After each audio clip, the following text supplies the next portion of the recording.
కళ్యాణ్ షూటింగ్లకు వచ్చినట్లు వచ్చి 4 డైలాగులతో బెదిరిస్తే బెదిరిపోతామనుకోవద్దని, ఇక్కడ ఉండేది వైఎస్ జగన్ సైన్యమని వైసీపీ బీసీసీఎల్ రాష్ట్ర వర్కింగ్ ప్రెసిడెంట్ రమేష్ గౌడ్ అన్నారు. అనంతపురం జిల్లా వైసీపీ కార్యాలయంలో ఆయన మీడియాతో మాట్లాడుతూ 15 ఏళ్ల క్రితం పార్టీ పెట్టి 5 జెండాలు మార్చి 3 సార్లు పోటీ చేసి ఒక్కచోట గెలిచిన పవన్ కళ్యాణ్కే అంత ఉంటే సింగిల్గా పార్టీ పెట్టి కాంగ్రెస్ను వణికించి ప్రభంజనం సృష్టించిన జగన్కు ఎంత ఉండాలన్నారు.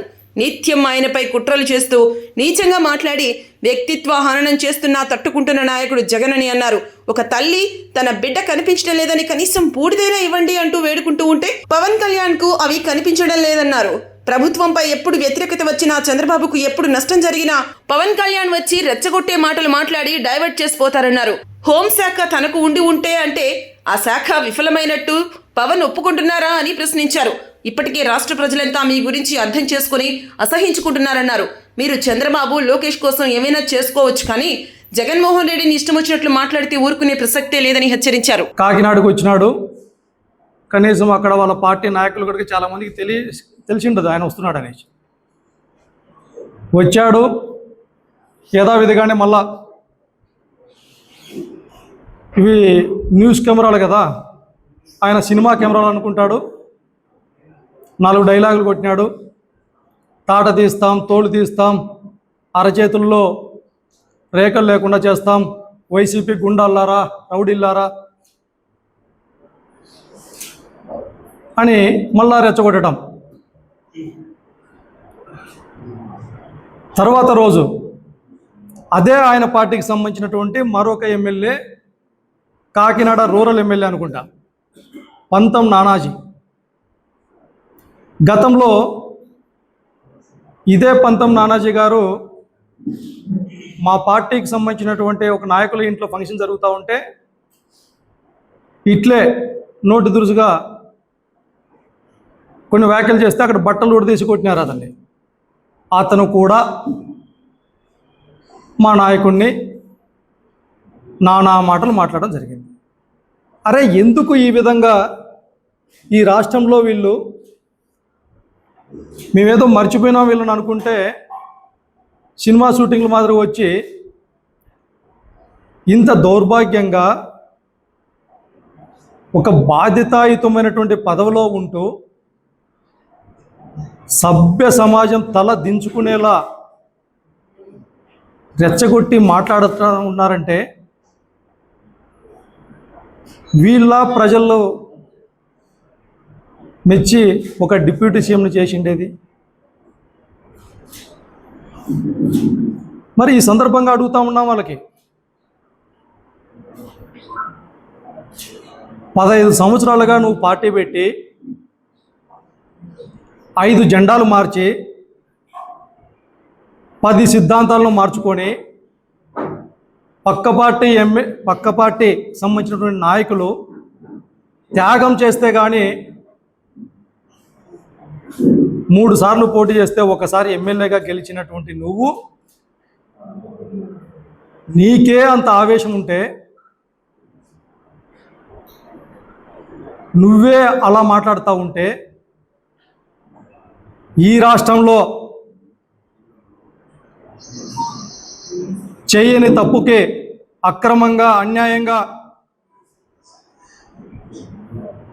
16 నెలల జైలు శిక్ష అనుభవించి పార్టీ పెట్టిన రోజు నుంచి ఇవాల్టి వరకు కూడా మీరెన్ని కుట్రలు చేసినా, ఎన్ని కుతంత్రాలు చేసినా, ఎన్ని అవమానకర మాటలు మాట్లాడినా, ఒక పక్క సైకో అని మాట్లాడుతూ ఉన్నా, ఒక పక్క రౌడీ అని మాట్లాడుతూ ఉన్నా, ఒక పక్క 1,00,000 కోట్లని మాట్లాడుతూ ఉన్నా, గొడ్డలి పార్టీ అని మాట్లాడుతూ ఉన్నా, అన్నీ తన గుండెల్లో ఒక అగ్నిజ్వాలగా రగిలిపోతూ ఉన్నా కూడా ప్రజల సంక్షేమం కోసం, ప్రజల మంచి కోసం చిరునవ్వుతో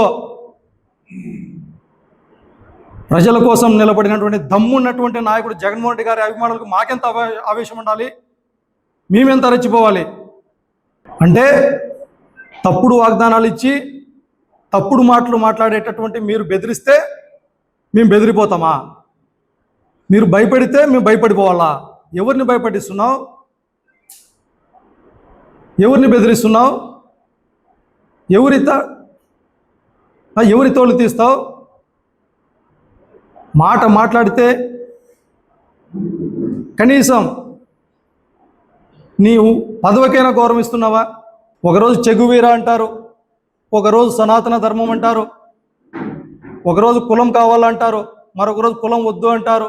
ఆ కొంత శాతం మిమ్మల్ని నమ్మేటటువంటి ప్రజలు కూడా చివరికి మీ పార్టీ నాయకులు కార్యకర్తలు కూడా మిమ్మల్ని అసహించుకుంటా ఉన్నారు. మరి మేమెందుకు మౌనం వహించాలా? చివరికి జోలె పట్టి శవం అంటే లేకపోయి కనీసం బూడిదన్నా ఇయ్యండియా అని అడిగిందాయమ్మా. అటువంటి కన్న తల్లి బాధ మీకు కనపడలేదా, వినపడలేదా? నా పరిధిలో లేదు, నాకు హోంశాఖ ఉంటేనా అని. ఈ సందర్భంగా చంద్రబాబు నాయుడు గారికి విజ్ఞప్తి చేస్తున్నాం. అయ్యా చంద్రబాబు నాయుడు గారు, ఆయనకంటే హోంశాఖ అంటే కట్టబెట్టండి. ఇప్పటికి ఎలాగో 80% మంది ప్రజలు ఆయన నిజ స్వరూపం గురించి తెలిసిపోయింది. ఆ 20% మంది ప్రజలు కనుక తెలిసిపోతుంది తొందరగా, అది కనుక ఏదో ఇస్తే. అంటే ఈ రాష్ట్రంలో హోంశాఖ విఫలమైందని మీరు ఒప్పుకుంటున్నారు కదా, మరి మీ సమాధానం ఏంటి?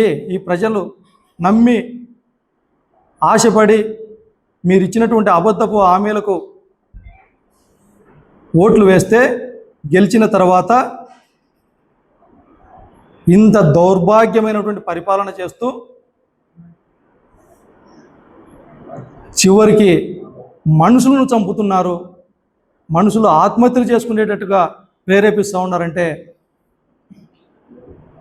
ఈ రాష్ట్రంలో ఉన్నటువంటి పరిస్థితులు ఎంత భయంకరంగా ఉన్నాయో కేంద్ర ప్రభుత్వం ఒకసారి ఆలోచించాలా.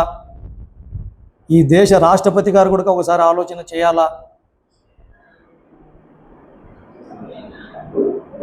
ఏది ఏమైనప్పటికీ మీరు ఒక బాధ్యతాయుతమైనటువంటి పదవిలో ఉండారు అనేటటువంటిది గుర్తుపెట్టుకోండి.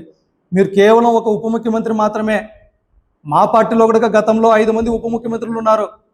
సామాజిక న్యాయానికి పెద్దపీట వేశాం జగన్మోహన్ గారి నాయకత్వంలో. అప్పుడు కూడా ఏ ఒక్క ఉప ముఖ్యమంత్రి కూడా మీ మాదిరిగా రెచ్చగొట్టేటట్టు మాట్లాడలేదు. ఏ రోజు కూడా ప్రజల సమస్యల నుంచి దూరంగా పారిపోలా. ఇవాళ మీరు రాష్ట్రం వదిలిపెట్టి పారిపోయినారు. మీ సిద్ధాంతాలను మార్చుకున్నారు, సనాతన ధర్మం అన్నారు, ఇవాళ జాతీయం అంటున్నారు, ప్రాంతీయం అన్నారు, అన్నీ అయిపోయినాయి.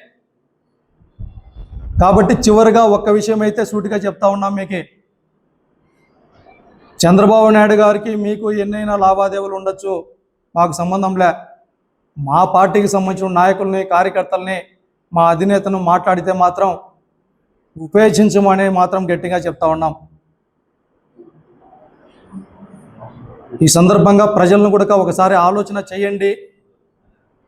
మనకందరికీ అర్థమైపోయింది ఈ పాలకుల పట్ల. కేవలం ఈ 2 సంవత్సరాల కాలంలో జగన్మోహన్ రెడ్డి గారి నాయకత్వంలో గట్టిగా నిలబడదాం, పోరాటం చేద్దాం. ఈ కూటమి ప్రభుత్వాన్ని కూకటి వేళ్లతో కూడా పెకిలించేదానికి అందరం సన్నద్ధమవుదాం. భవిష్యత్తులో జగన్మోహన్ రెడ్డి గారిని ముఖ్యమంత్రిని చేసుకొని ఈ రాష్ట్రం అభివృద్ధికి తోడ్పాటును అందిద్దామనేసి ఈ రాష్ట్ర ప్రజానికానికి కూడా విజ్ఞప్తి చేస్తూ ఉన్నాం సవినయంగా. జై జగన్, జోహార్ వైఎస్ఆర్.